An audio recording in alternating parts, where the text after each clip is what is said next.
যে মেয়েটি আজ আপনার স্ত্রী, তাকে তার বাবা কত যত্নে কত আদরে বড় করেছেন, তা কি আপনি কখনো অনুভব করেন?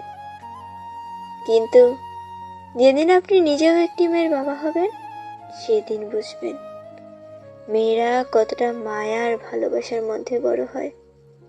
একজন বাবা তার মেয়েকে বুকের ভেতরে আগলে রাখেন পৃথিবীর সব কষ্ট থেকে, তার ছোট্ট হাসির জন্য।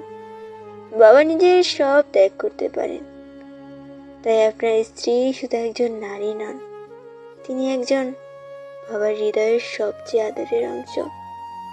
তাকে আগলে রাখুন, তাকে ভালো রাখুন। তাকে ভালো রাখলে কোথাও না কোথাও একজন বাবার দোয়াও আপনার জীবনে বরকত হয়ে নেমে আসবে।